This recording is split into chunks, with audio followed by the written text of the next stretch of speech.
Okay, this is part 2 of the mom guilt episode. If you didn't listen to the last episode, which is part 1, I recommend going back and starting there because we're just going to jump right in where we left off. I'm just splitting these up to try to keep the episode short and sweet because I know we're all busy.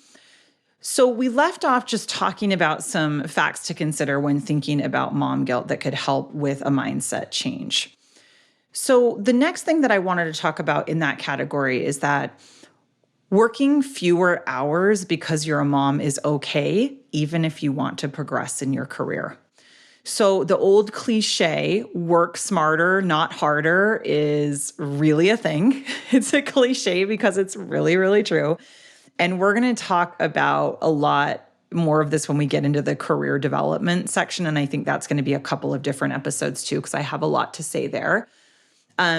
But setting boundaries, learning how to value yourself enough to set boundaries at work is a game changer when it comes to confidence at work, creating enough time to be strategic and thoughtful. It makes you a better performer at work. So it's not working around the clock is not what makes you a great performer at work. There's a lot of pressure to do that, certainly. And a lot of us have gotten a lot of praise for doing that throughout our careers. And there are times in our careers where, we're going to do that. And there are times in our careers where we can't do that. And both of those are completely okay. But I promise you can set boundaries at work and continue to grow your career by being very thoughtful and strategic about it. And I could talk about that for another hour, so I'm not going to, because we're going to cover that in a later episode.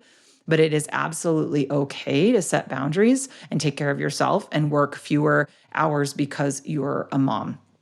All right. This is probably stating the obvious. When I say fewer hours, I don't mean work fewer hours than what you're getting paid for, right? I mean, doing it in a way that aligns with what you're getting paid for and is correct at your job. But there are conversations that we can have. And most of us who are achievers working in full-time roles are working more than 40 hours anyway. There's a lot of pressure there's a lot of pressure there. I know with a lot of the women I've coached and used to be with me too. So it is absolutely okay. You have permission to do that. And it can be a game changer with relieving the mom guilt to give yourself a little bit more time in the morning or the evening with your kids. And it can help you get that 15 minutes in that we talked about in the last episode. It's okay to prioritize your career over your kids. Let's talk about this one a little bit more. I mentioned it in the last episode. Men do this their whole lives. And most don't feel guilty about it. I'm not saying men don't have any guilt, but most don't feel anywhere near the level of guilt that we feel. Society has taught us that we're not supposed to prioritize our career over our kids. And it is absolutely 100% okay. We don't have to live the way that society taught us to live. And you can be an amazing mom and have a great relationship with your kids while prioritizing your career over your kids. So it's just so true. And I just want us all to give ourselves permission to do that. It also sets a great example for our kids. I'll link that Harvard study in here again that I linked in the last episode that showed a bunch of benefits that both sons and daughters get from seeing their mom working. One of the benefits, especially as it relates to sons who see their moms working, is that they grow up to be better, more supportive spouses for a working wife, the ones who watch their moms work. And so, like I said, I'll link it. You can read all about it in that study, but it's a really important one. And it's okay for this to ebb and flow. And when I say prioritize your career over your kids, it doesn't mean you love your job more than you love your kids. And there are always going to be things where your kids come first, even when you're in that mode of career mode and career push and prioritizing your career over your kids. It's not that. I think a lot of people get scared when on their values list, I give them permission to put career above kids. It's about phases in life, what energizes you, what makes you happy, and being really, really honest with yourself. Do you want to spend more time with your kids because you actually want to, or do you want to spend more time with your kids because you feel like you should? Those are very different things. Some people do and some people don't, and both are okay and both are in the range of normal. It's really just getting down to what it is you want, how you want to spend your time. And then you can absolutely make it work where you can be a great mom and spend more time at work. And we'll talk a little bit more about that in the career development. Or if you want to go deeper on that, You can always work with me one-on-one, message me. I'd be happy to work with you on just that one aspect of it because it's a big one to unravel. It's a tricky one. The next thing to consider is that trying to do more to relieve guilt makes things worse and not better. So it's classic. We feel bad that we're not seeing our kids. So on the weekends, we fill our time with kid things, and then we're exhausted because we didn't spend any time with ourselves. That's not the way it works. In the last episode, I pointed out that what really matters is what our kids really notice is how we are when we're with them. When we are there, how do we show up? And if we are there and we are resentful and exhausted because we didn't take any care of ourselves and we were working all week and then we're spending the entire weekend with them, that's not how we want to show up. We're going to be short and snippy and impatient and tired, and they're going to see that, and that's going to be their experience with us. So it's really, really important to not try to counteract your guilt with doing more. And that's the same at the job, really at anything. When we're feeling guilty, it can be a lot of times it can be a sign of burnout when you definitely want to do less. But just be mindful of that. Are you trying to do too much because you feel guilty? And really, how are you coming across with the kids because of that? Okay, it's a good thing to be aware of. Guilt definitely gets in the way of being present as well. So when we are showing up with our kids, we want to be fully present and listening, and not when they're saying things, making it about us. If they're making a comment about, oh, I wish you were there for this, or I wish you could have seen this, it's not about, if we're sitting there feeling bad and letting that hurt us and making it about us, we're not fully present and listening with them, which this is a very hard thing to do. Like, we've all done this. There's no judgment. If you have done this a bunch of times, I've done this a bunch of times. It's just really about the awareness, right? It's about the awareness of that and working on it. Just continuing baby stepping, chipping away at this stuff is so important. So now we're going to shift over into some tactics for reducing the guilt and the shame. So number one, we've talked about this many times throughout the course of the program. If you've been following along from the beginning, feel the feelings in your body. So when you really have a guilty moment come up, if your child says something that makes you feel so bad about maybe the way you parented them, or you missed an event or something like that, you really got to sit and feel the feelings and process the feelings. So this is the perfect time to go to that quiet place, sit down, close your eyes, start to breathe and feel what's going on with me. What am I feeling? Try to name the feeling if you can. Try to feel, where do you feel it in your body? And remember, try to use that logic we talked about in the last episode, asking yourself, did I really do something wrong? What were my intentions? Is there something I need to learn from this or not? Is this just one of those instances of completely useless guilt? Okay, but stop and feel the feelings in your body. Replacing the negative thought with a positive one. We've talked a lot about this, but this is subconscious programming, right? So instead of, if the negative thought is, oh, I feel so bad with how much time I'm spending at work and not seeing the kids, catch it, awarenesses that say, oh, I did that. That was a negative thought related to mom guilt, and replace it with, this job provides so many financial opportunities for our family. It creates opportunities for our kids, or whatever resonates with you. This job allows me to spend time on myself, which is going to make me a better mom. Something positive that you really feel is true, that resonates. Catch it and replace it. Do that over and over and over again, and you'll reprogram that subconscious mind, and eventually you'll feel much less guilt. Let go of perfection in all areas of life. Okay, we've talked about this and we've touched on this before, right? Perfectionism is rooted in insecurity always, every single time. Anytime we're trying to be perfect at something, we're afraid of what somebody is going to think of us. It's an insecurity-based thing.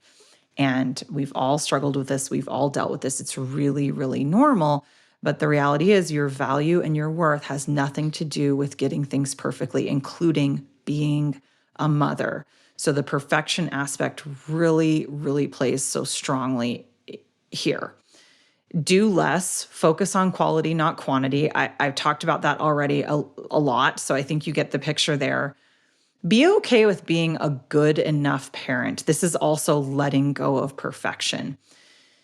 I have a lot of thoughts related to this. I mean, the first one is we just set way too high of expectations and standards for ourselves, and we're comparing ourselves to other people who we don't even really know what their actual lives look like, right? We see these women on Instagram or on social media that look like they're the most perfect moms and they're doing the most beautiful events for all of the holidays, and they're making the food and their house is decorated and there's so much fun, and they're moving the elf on the shelf in such creative ways, and we're really judging and we're comparing ourselves. But reality is we have no idea what that woman's life is actually like. She might be miserable. She might be more miserable than you are. You have no clue. She might have an abusive partner. She might have an eating disorder. Like, you have no clue how good of a mom she is or is not based on what you're seeing she's doing and posting on social media, right? So we just have to do what works the best for us and know that that's okay. And that's good enough. Being a good enough parent. The other thing that I think is really, really important here and that I love, and I follow this woman on Instagram. She's fabulous. If you don't follow her, I think her Instagram handle is Dr. Becky at Good Inside. If you just search like something like Dr. Becky at Good Inside on Instagram, she'll pop up because she has like 1 million followers. But I love her whole philosophy that what we're striving for is not happy kids. We all say, I just want my child to be happy. I just want my child to be happy. That's not what we should be striving for. So she's asking us to reshift this common phrase, this common mindset, I just want my child to be happy, and shift it over to, I want my child to be able to process and deal with negative emotions and tough situations in a healthy way. That is going to be an adult who is, when they head into adulthood, much more ready to face the world. And remember, as we've talked about before, and one of my 4 keys to happiness that we talked about in the very first episode of the podcast and that we work on in the Working Mom Happiness Method, is one of them is that happiness does not equal feeling good and happy all the time, right? Happiness is learning how to handle and process all of our feelings, including the ones that don't feel good, the ones that feel bad. And so what we're doing as parents is we feel like we put all this pressure on ourselves to help our children avoid negative feelings and avoid hard situations, but that is not what we want to do. We really want to allow them to experience tough emotions and negative feelings and just be there for them. Allow them to feel the feeling without trying to fix it. Because that's how they're going to learn to be somebody who knows how to process and handle hard and negative emotions, difficult situations. So what does that look like if you've never heard of this concept before? And don't worry, there's nothing wrong if you haven't. And if you have been trying to fix all the things for your child, that's really normal. That's what society has taught us. So there's no need to beat yourself up. I know all this stuff and I still go on autopilot and try to fix things and have to remind myself that's not my job. I need to let them feel the feelings. But what it looks like is if your child tells you that they're having a negative or a hard experience, really genuinely all you do, you ask about it, you ask questions about it, and you just say, I am really sorry. That sounds really difficult. That sounds like it would be really hard, really difficult. And you just sit with them. You just allow them to feel the feelings. If they need to cry, let them cry. I watch all of these reality TV shows. I love reality TV. And one pattern that I've really been noticing lately, I've been watching Selling Sunset and I've been watching The Ultimatum on Netflix. These are like the most cheesiest of reality, but I love. But a pattern I've been seeing is they keep telling each other, don't cry. When somebody cries, don't cry, don't get upset. That's like the worst thing we could tell another human. If you're with another human, whoever it is, your child, a friend, a spouse, whatever, and they start to cry, the worst thing you can say is don't cry. Because we're teaching them to repress and suppress their emotions instead of actually feeling them. The best thing that you can say is, please let it out, cry, I'm here for you, and just sit with them. And that includes our kids. And so I consider all of this as part of being a good enough parent. We're not striving for happy kids with perfect lives who never feel bad. We're striving for just sitting with them. And it's so hard because our instincts are to protect and fix them at all costs. That's not what we want to do. And I'm learning this and working on this as well. So that's accepting that and giving permission for that is a big part of it. Okay, next major tactic for helping to reduce the mom guilt and the shame, ask for help or pay for help. I know I say this so many times throughout the program. Ask for help, pay for help. You are worth it. You don't have to do this all on your own. And we tell ourselves that we do.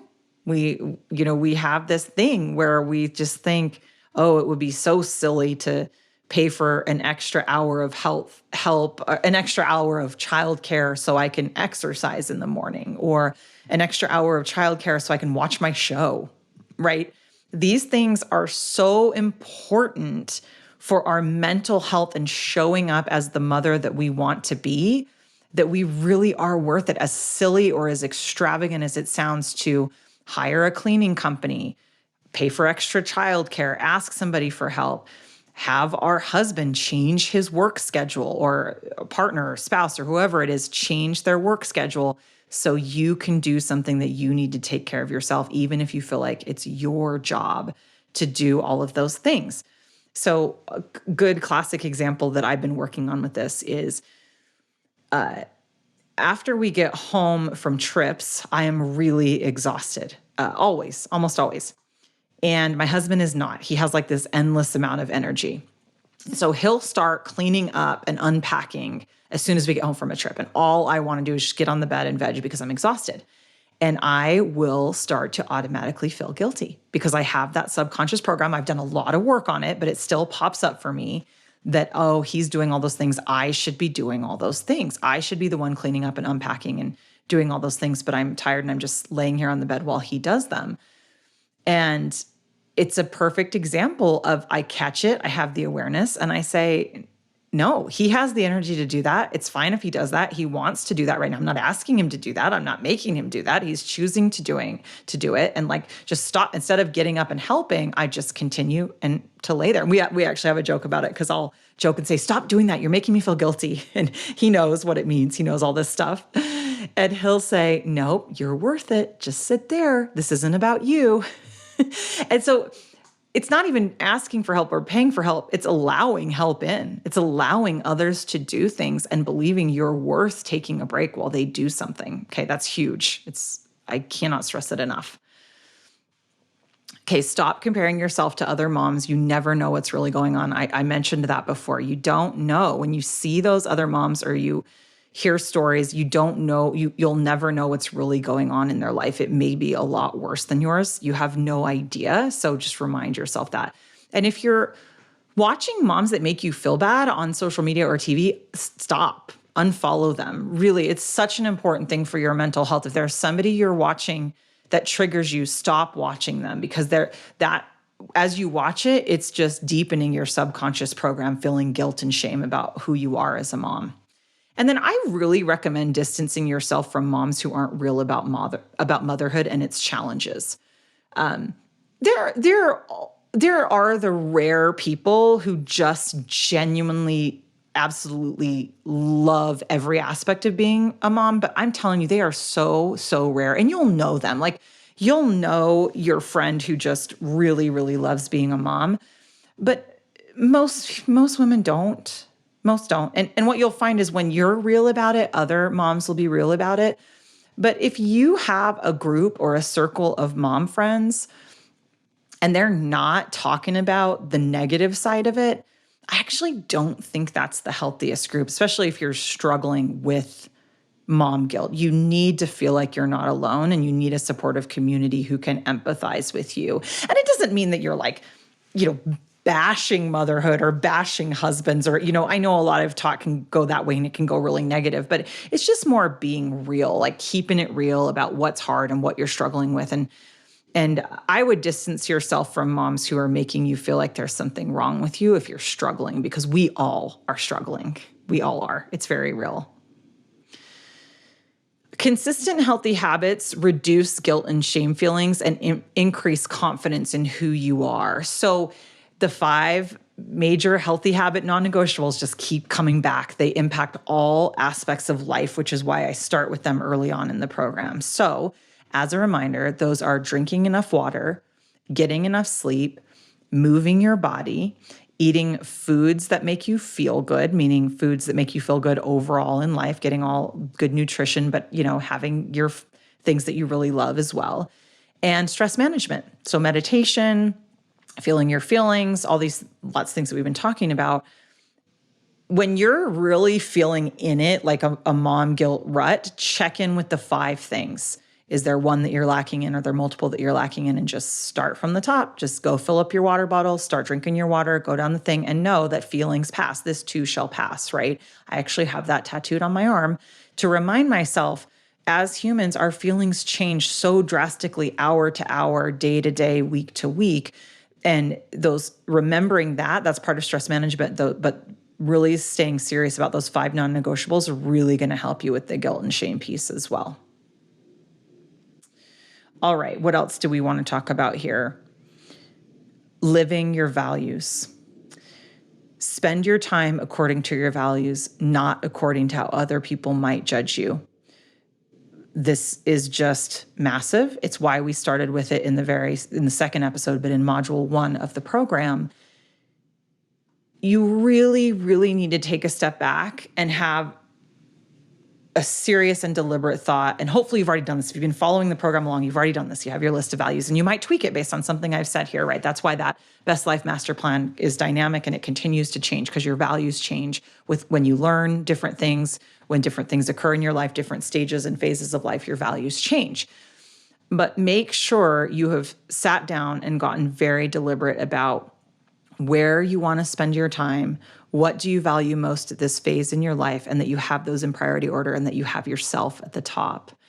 And every time mom guilt comes up or a decision about how to spend your time comes up, you can go back and look at the priority order of those values and see where does it fit. And that's going to help you make your decision every time. And as long as you're spending your time in the ways that are aligned with your values for the most part, you're going to feel good in life and you're going to feel less guilt. And that values list helps give you permission and to reduce the guilt.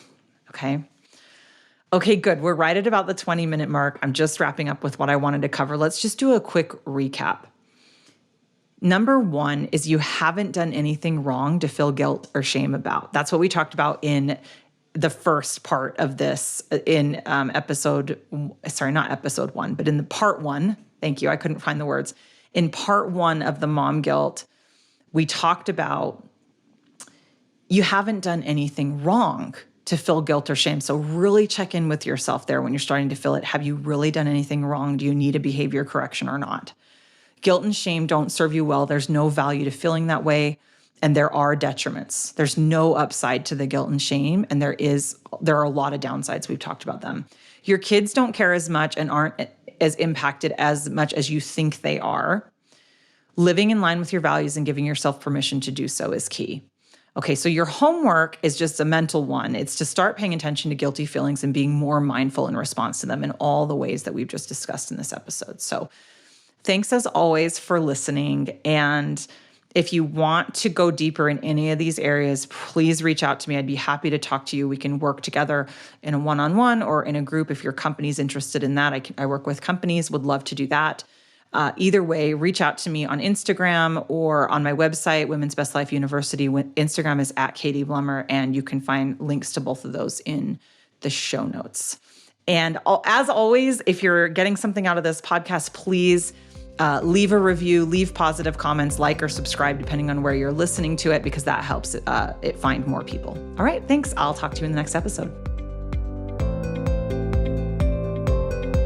Thanks so much for listening to the Working Mom Happiness Method. If you liked what you heard, please be sure to subscribe, leave a review, and share it with others who might benefit from listening. For show notes or to enroll in the Working Mom Happiness Method coaching courses, visit www.womensbestlifeuniversity.com.